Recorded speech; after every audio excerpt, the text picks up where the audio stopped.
What's up? What's up? What's up? What's up, YouTube? We are just getting in here. We are just getting in here. I'm getting everybody. I'm getting everybody on.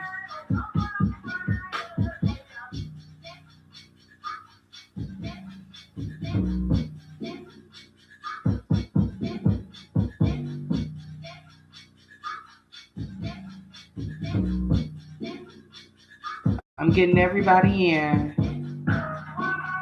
Hey.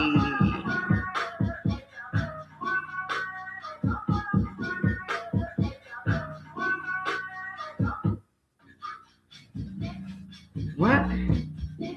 What's up? What's up? What's up? What's up? Let's get Facebook here. What's up? What's up? What's up, YouTube? What's up, Facebook? What's up, Instagram?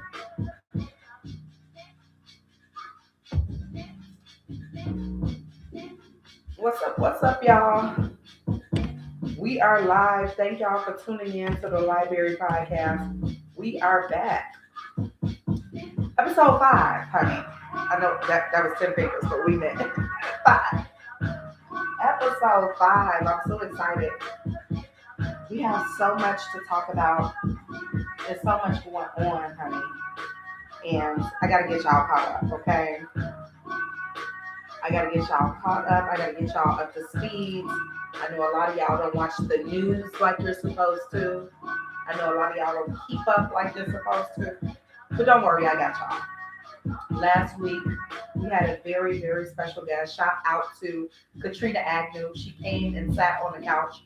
We talked about hospice and holiday grief and what experiencing that grief is like during the holidays and how to get through that. So I'm so thankful for her for coming in and joining us last week. This week, y'all already seen the topic. Y'all already seen what the title was. Episode 5, Seats at the Table. Nah, we taking over the chamber, okay? And really what this is, this episode, we are talking politics, culture, and community. Like we're sitting at the brunch, like we down at the 3 before 5, like we down at the mimosas and buffet. We are talking Black women. They aren't just pulling up to the table, but these ladies are creating the table. Okay, they are the way. America doesn't even know what's coming, because y'all know if my Black queens get into Senate, okay, not only would it smell good, but America would be a lot more moisturized. Okay, so I'm so excited to talk about that. We're talking about several of our good sisters. Let me get our TikTok family in. We're talking about several of our good sisters that are running for Senate.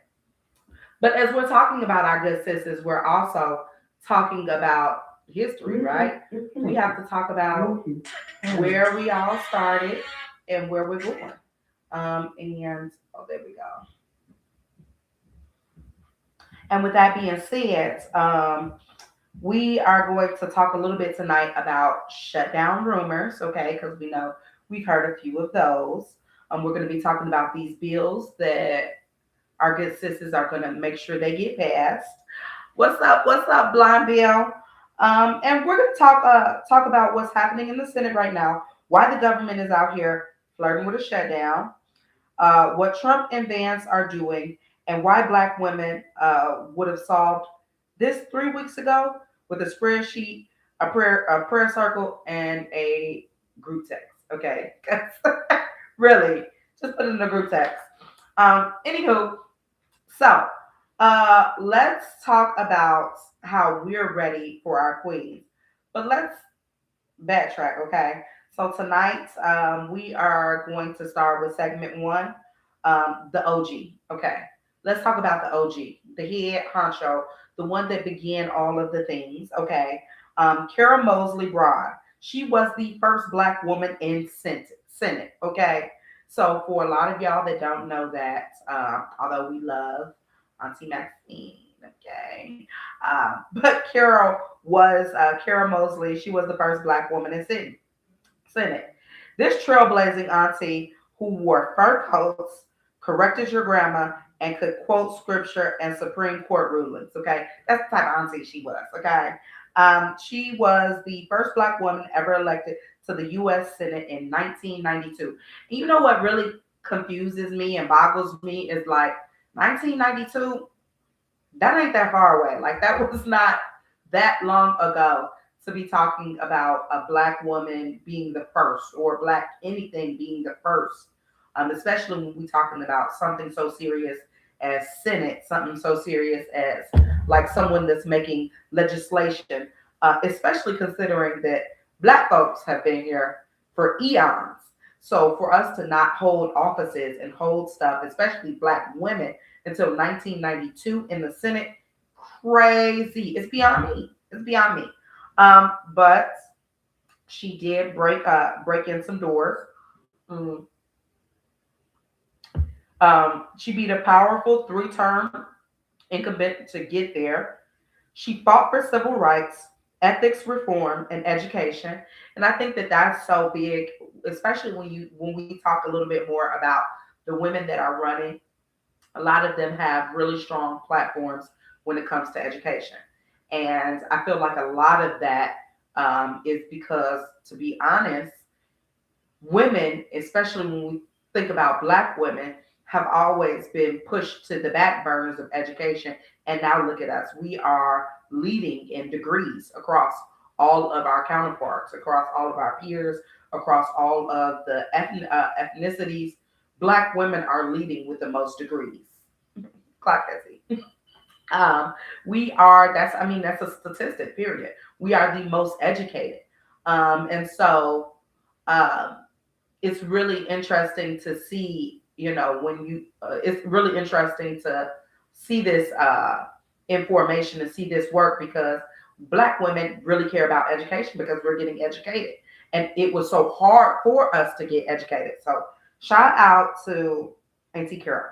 Um, she served on the finance and judiciary committees. Okay, my girl knew how to count a coin. Okay, she helped push tough conversations on race, fairness, and government waste. And I think that someone like Carol Mosley Braun, coming in 1992, even then they weren't ready for her.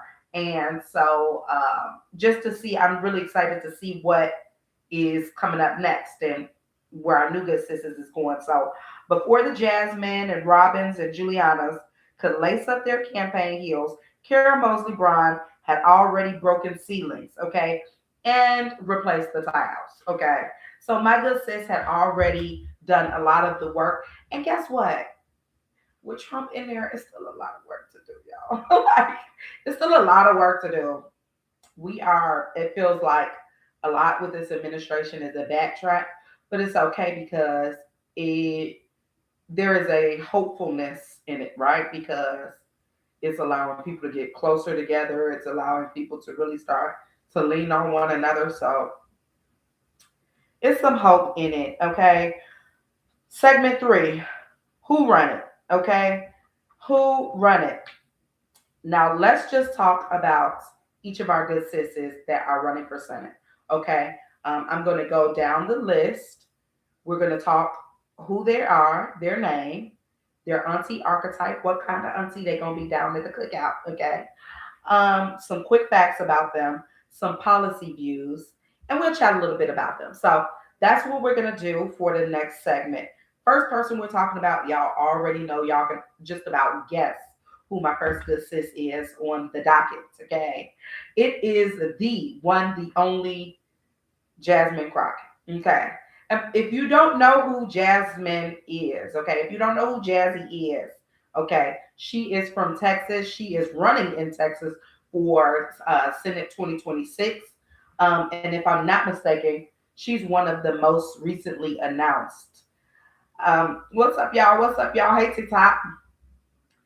She's one of the most recently announced. So, yeah. My girl is doing the business. Now, what kind of auntie archetype is she? Okay, let's talk about it. This is the auntie, or really more or less the cousin, who shows up to the Thanksgiving ready to argue politics, and my good girlfriend wins every time. Okay. Now, what we will say is we don't know if our good girlfriend is the best cook, but we do know that this is the cousin that's going to always have the hot sauce in the purse. Okay, because she's from Texas. Period. Um, and most certainly know the line dances. Okay, but if you have not been following Jasmine, if you have not known much of her platform, Jasmine is a force to be reckoned with. My girl is truly, truly a stomp down, I'm coming hard about my people type of person. And so it would be really exciting to see her in Senate. Just from watching her in the news, from watching her on TV, from watching her and following her on social media, my girl is the same across the board. And I think that it's so big for us to be black in these spaces, because I know a lot of times we have been taught to code switch. You know, when you get into space, you code switch. You have to know how to switch it on, switch it off. You know, have to know how to be this one day and be this the next day. You know, no. My girl is consistent across the board. Who she is at home, who she is on the social media is the same person she is in Senate. And I think that that is going to be so powerful, because a true black woman with her edges laid, okay, with her heels on, cussing y'all out in the Senate and giving y'all the business is going to be powerful, and really uh, get a lot of stuff passed, okay? 'Cause I don't know what they be having going on, but we got to do better. We got to do better. It's like point blank, period. Um, So, some quick facts about her. She's a U.S. representative for Texas, the 30th district. She's a lawyer who worked on civil rights cases before Congress. Okay. She's known for sharp comebacks, bold talking points, and unapologetic advocacy. And that is what we need. Heavy on the unapologetic. Okay. Because my good girlfriend was verbally assaulted, and she got up there and threw it right back. I think she said, like, bad blonde built up, like, baby, read the folks down there at the Congress House. So my girlfriend will be okay. She'll be okay.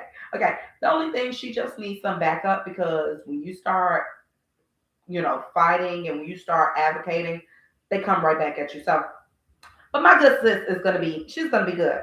So, some of her policy views: strong supporter of reproductive rights, which we know is a really, really big issue. And y'all know, I mean, I'm not going to beat a dead horse. Y'all know how I feel about reproductive rights. Y'all know how I feel about a woman's body. Y'all know how I feel about my own body. Okay. So I'm not going to beat a dead horse, but it is a serious issue, period. Like, it is a point blank, period, serious issue. Like, let everybody do what they want to do with their own kitty cat. Okay. Um, Voting rights, anti-discrimination legislation, which is another really, really big point.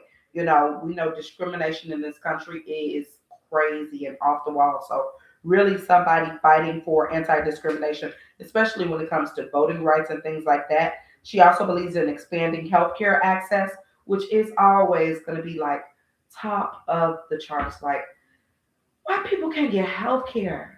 Like, I just don't seem to understand. Like, our country is the only country like that. People get sick.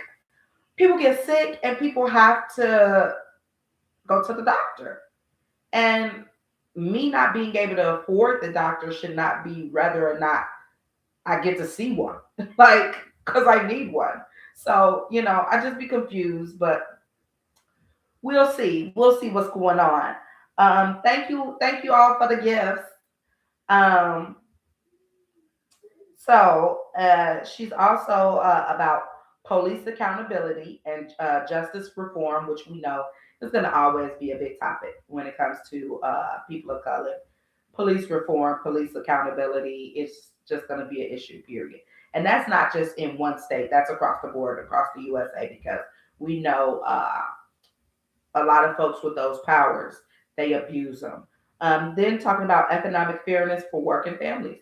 And really, when we talk about economic fairness, we just need the dollars to stretch a little bit more. Like I've been playing Play-Doh with my check, okay? And by Play-Doh, I've been putting my check in my hand and doing this and trying to stretch it every which way, baby. I'm trying to stretch that check every which way. And the dollars just don't stretch. They just don't go. The dollars, the coins is not going as far as they used to back in the days. Okay. I'm gonna just tell you that right now. Okay. You can put it in there, you can stretch it, you can baby. The dollars don't go far. It just is what it is. So economic fairness for working families, it's got to be something. Because when I look at FICA, okay, and what she was taking out of my check, I was I was ready to pull up on my good sis. Because who is FICA? And why is she taking this money out of my check? Okay. Anywho, so Jasmine Crockett gives "Don't play with me, play with your mama" energy, but in the most political and professional way possible. She's running in Texas, so if she wins, just know that's history and fireworks are expected. Okay, they must commence. Now let's talk about my great state of Drillinois. Robin Kelly, the Robin Kelly. Now, y'all, I have, of course, as a Illinoisian and as a Chicagoan and as a girl that dibbles and dabble in, advocacy and, political advocacy, I be down at the stuff. Okay. Just know, I don't know what to call it, but your girl be going to the stuff here and there. So she's kind of plugged in, kind of not. I just be there. Anywho, Robin Kelly is someone that I'm really excited about running for Senate. Both, I do plan on possibly, we'll see, working, volunteering for her campaign. So we'll see. We'll see what the future may have. Okay. But Robin Kelly, let's talk about her auntie archetype. Okay. She's the auntie at the cookout who brings the good potato salad. She's organized, dependable, classy, and always knows what's going on in the community. Okay. So she gives like the bougie auntie who moved to the suburbs, but originally from the hood and can nuck if she wanted to. But she's more like, take me to the king right now. Okay. um, so, quick facts about Robin Kelly. She is the U.S. Representative for Illinois, the second district. My district. She's a former state rep and statewide constitutional officer. She is deep Chicago and South suburban roots. Okay, when I say deep Chicago, she lied. My part of town, Chicago. Okay, my girl is that girl. Um, some of her policy views is gun violence prevention, chair of House Gun Violence Task Force. She is the chair of it. And really, anybody coming from Illinois, especially with a Chicago background, gun violence is going to be number one on their list because it is so much gun violence that happens here in Illinois. So that's going to always be kind of like one of those things that they're going to talk about. They're going to talk about it. They're going to hold forums about it. They're going to make sure that those are things that go into policy, that go into, program and stuff. That's going to be one of those things. Affordable health care and mental health access. Again, another serious thing. Mental health access, we know, kind of plays in with gun violence, kind of plays in with a lot of the stuff that goes on out in the streets. Why? Because people are struggling.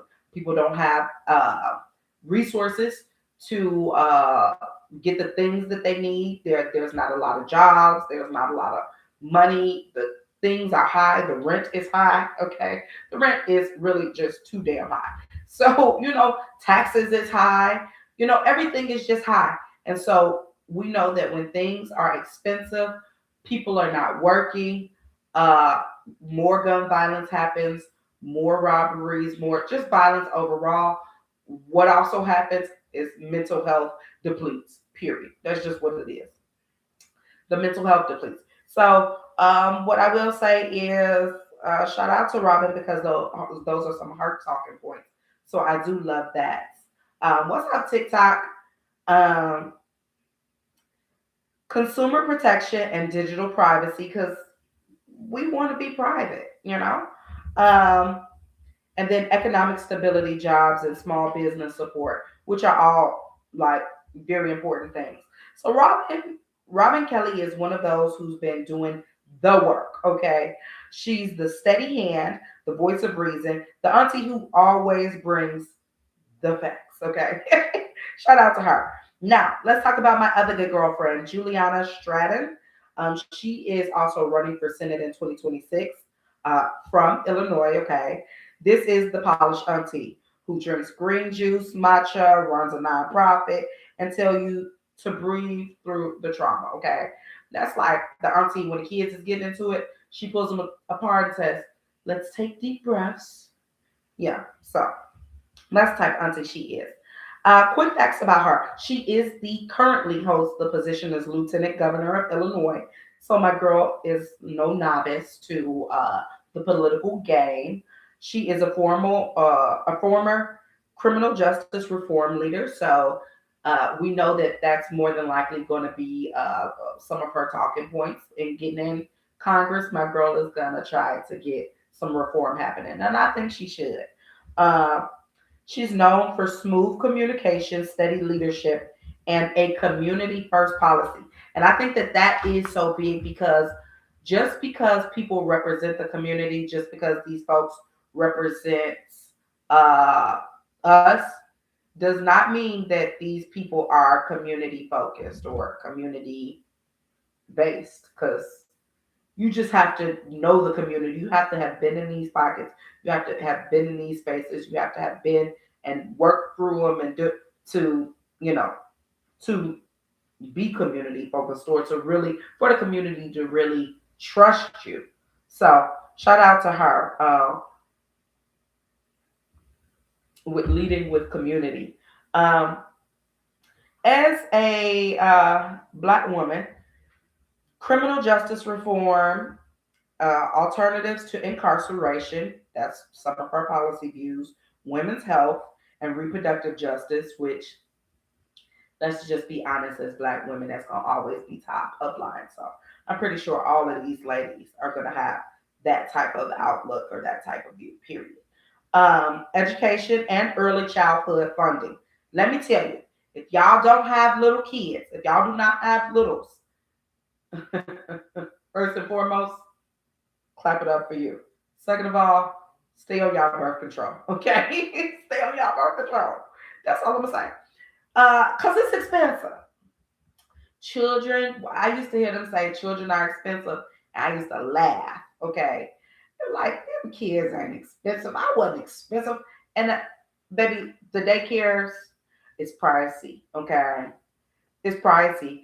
God forbid you want them to learn a little something down there at the baby. It's pricey. So yeah, when we talk about child care, early childhood care, and early childhood funding, yeah, shout out to my girl. Equity in economic development. Okay, let me tell you something. That just means the prices is too high. Period. Like that's just what it means. So shout out to Juliana. She is already doing a lot of stuff in Illinois. I would be really excited to see her in Senate and see what she does, especially coupled with Jasmine Crockett, coupled with Robin Kelly, coupled with like to see these women together, I think, and maneuver, baby, we got it. So, anywho, Juliana gives corporate baddie meets social justice, like she'd fix the prison system and correct your posture at the same time, okay, during a meeting. So, she's that type of auntie, she's that type of friend, she's that type of girly, okay. Now let's talk about my good girlfriend Pamela Stevenson. Okay, Pamela Stevenson is from Kentucky. She's running from Kentucky for Senate in 2026. And my good girlfriend's auntie archetype is like the church mother who will pray with you, but then possibly cuss you out respectfully. Okay, so that's the vibe she given. And really, when you think about Kentucky, okay, when you think of like Kentucky is like one of them little sneak states where it's like, oh, I don't never really think about people in Kentucky, but when you think about like Louisville Sluggers, or you think about like, you be like, oh yeah, you okay, Kentucky, I see you. You know, I see y'all. You know, so and two, Kentucky borders Tennessee. So think like Tennessee, Kentucky, that like them got to be the same type of black women. So shout out to her. So she is currently the Kentucky State Representative, an Air Force veteran and attorney, which I think gives a. I love to see when we have people that are in Senate, especially like black women that have been in the military, because they're going to bring a totally different view on everything, right? Because they're coming one as a woman, as a black woman, two as someone that served this country, which is a whole nother view. And a lot of times the honor and respect is usually given to men because, you know, a lot of times people just overlook the fact that, oh, women have served and do serve, but also black ones, like the black girls, that they're there too. Like, so I think that it's going to be really exciting to see her navigate that space. She's known for powerhouse speeches and emotional clarity. So my sis knows how to jerk a tear. Okay. She knows how to get a tear out of your eye. She knows how to make you feel, which is so powerful when you're talking about politics, when you're talking about somebody that can invoke emotion from somebody and get the people riled up, get them, you know, moving. I'll say this. Um, I've said this several times. Uh, I can't stand Donald Trump. One thing I have admired though about his platform is that Donald Trump has as a because let's just be for real, he's a salesman. Period. Point blank. Like we could do all of that. He's a salesman. He's a salesman. He's a marketer at his very base level. That's what he does, and he knows how to create an emotion and get people moving, right? And I think that that is so powerful because in politics, we have not seen that. Uh, we haven't seen it often, like in our modern day. So to see somebody really, you know, get their audience riled up so much so that they'll go and rush the Capitol or they go and rush the White House, they'll go and rush. Like that is a specific type of person. That is a talent, you know, can't stand them, don't like it. But it is a talent to be able to do that. So it would be nice to see what Miss Pamela Stevenson does from Kentucky because I know my good girlfriend is going to be able to really get the people riled up and get the people moving, get them motivated, and get them out, you know. So shout out to her. Some of her policy views is education funding, because education is high. Okay. Public health, community resources, right? Economic fairness, and voting rights and equal protection. Okay. I think really all of these are great points. I think all of these are points that all of the ladies really kind of share. Um, Community resources. I think that that is a really, really big thing because, again, like I said about the last candidate, when you talk about community, you could do all this. Oh, I'm doing this. I'm leading this. I'm doing. But if you have not done community advocacy, if you have not had boots on the ground, and I have such a passion for it because I've done it, I do it, I live it, and I love it. Right. Uh, so much so I do it for free. Like so, community advocacy and community resources is so important because if you've been in the jungle, if you've been out there in the streets and you've seen what the people have seen and you've seen what they lack and what they don't have and what they need, your goal when you become in a position of power is to put it there. Like, how can I place it here for these people? How can I move it here as someone who's lived with this lack, or as someone who's lived and not had?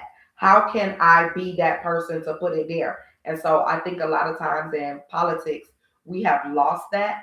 You know, we have people that come in their cute suits, they get up there with their beautiful speeches, but them folks ain't been in the jungle. They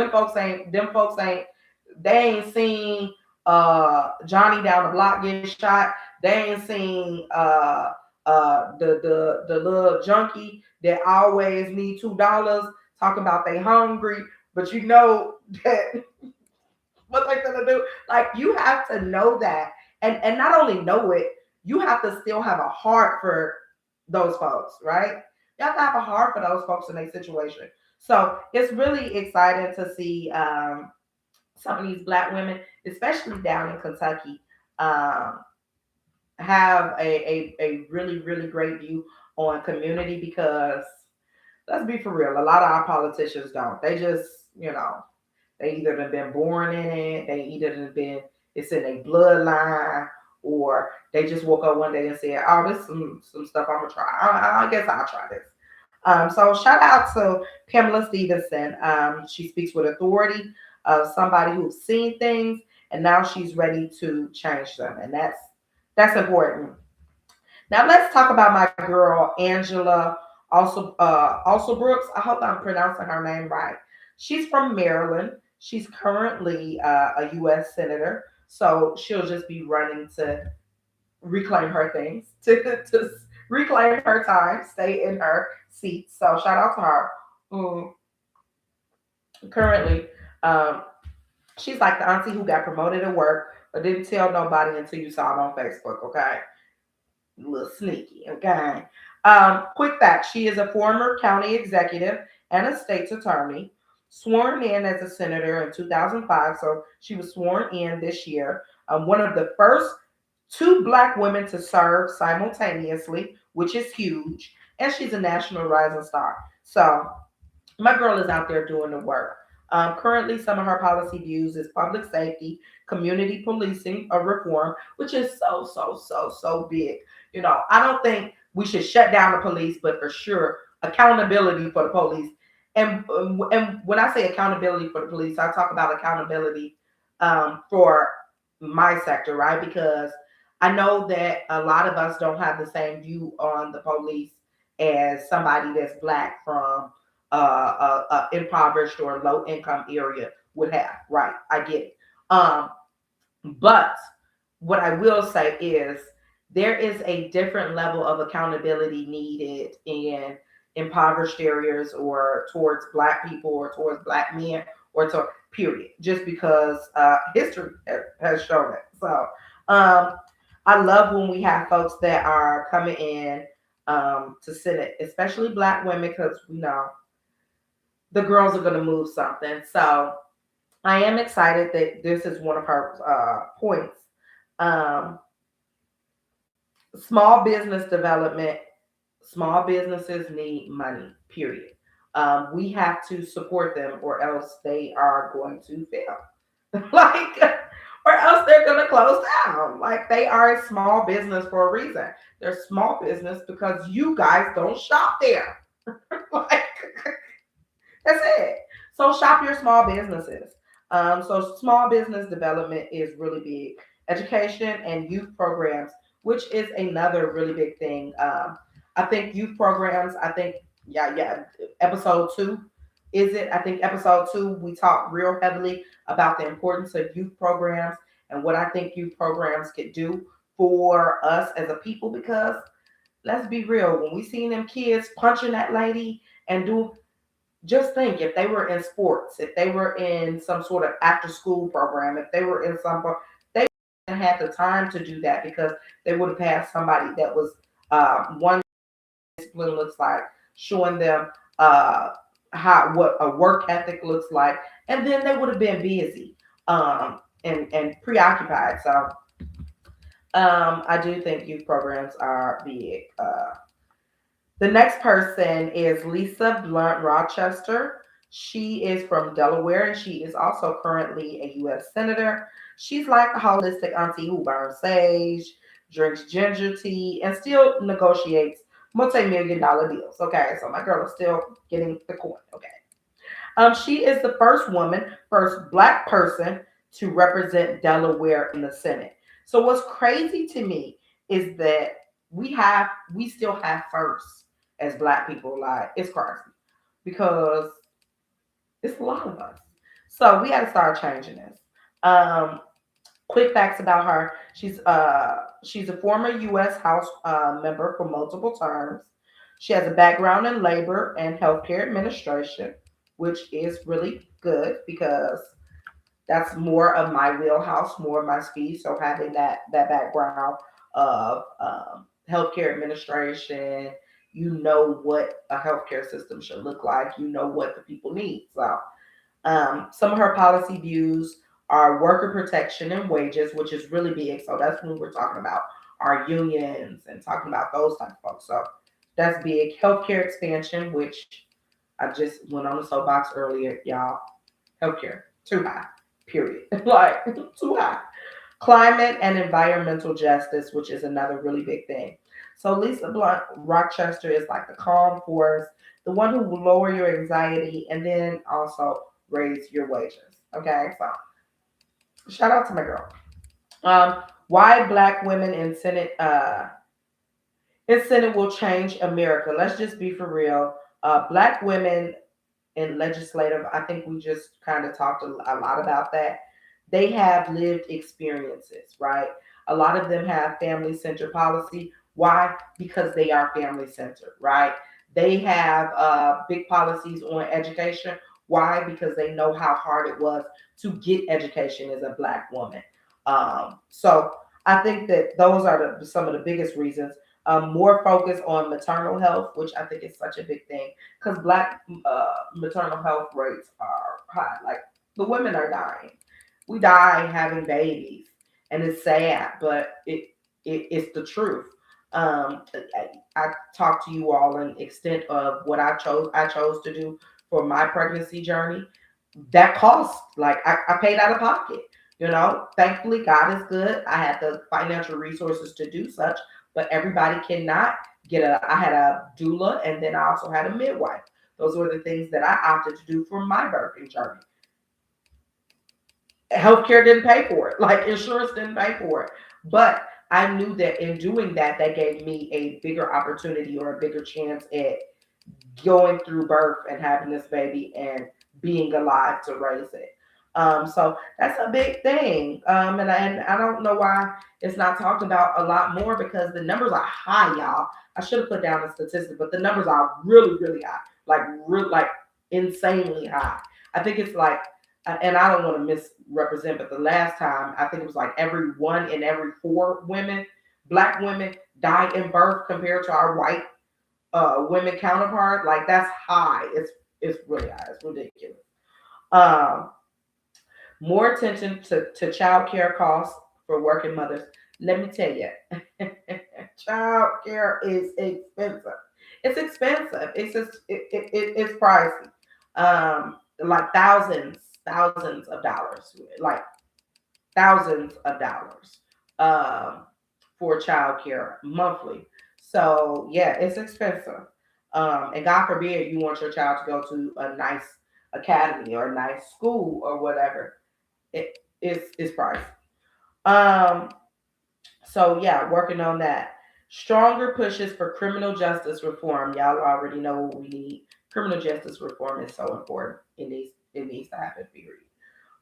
More accountability in federal agencies, economic fairness, wage equity, small business access.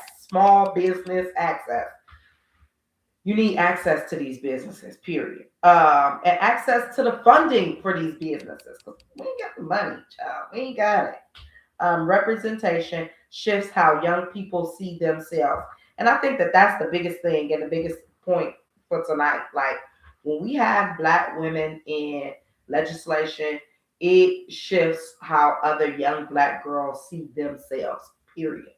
They see themselves as someone that can be a part of this or be a part of legislation or be a lawyer or work in Congress or work, you see yourself as that. So I think that that is what is most important. And black women don't govern like it's a competition. We govern like it's a community. And that's just because of who we are, how we've been raised, and what our views have been.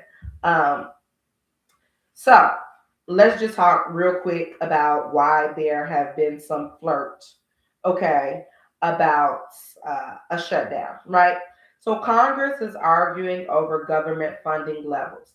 And it was so funny. It was so funny to see this reason being is because I don't know if y'all remember Tiffany Henyard and what was going on with her last year or the year before.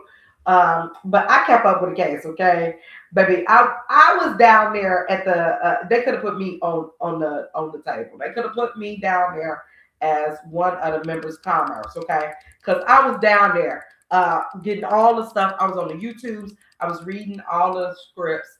I was in the budget, okay. I was in the township budget line by line, okay. And so what was funny is they kept tabling the budget, table it. And I was like, well, why y'all don't get a budget? So that exact same thing is what's happening down there at the White House, down there at the Capitol, down there at the Congress. They keep tabling the budget because pretty much they don't want to get the money. They don't want to allocate the money to where the money needs to be allocated to. And that's really the biggest problem. You know, uh, the biggest problem is the money is not being allocated properly. Some want deeper spending cuts, others want to maintain social programs, and that's just the basis.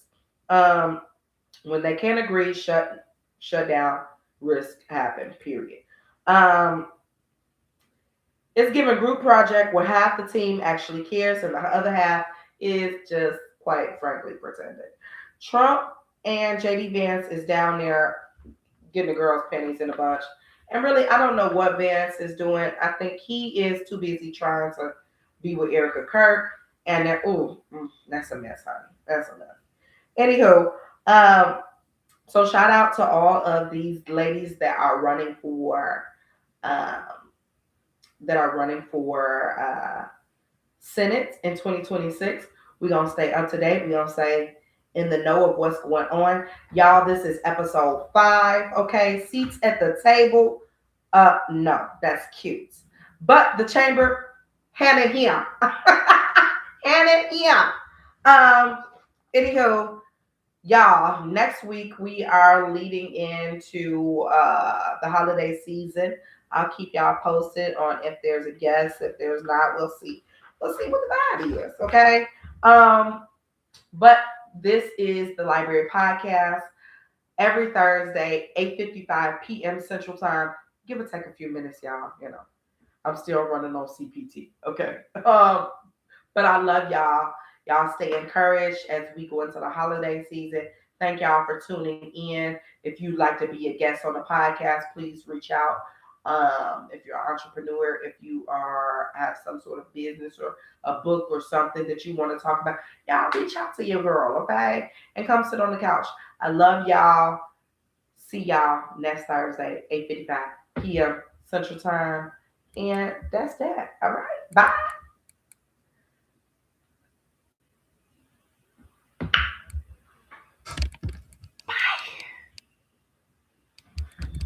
Okay, bye, Facebook.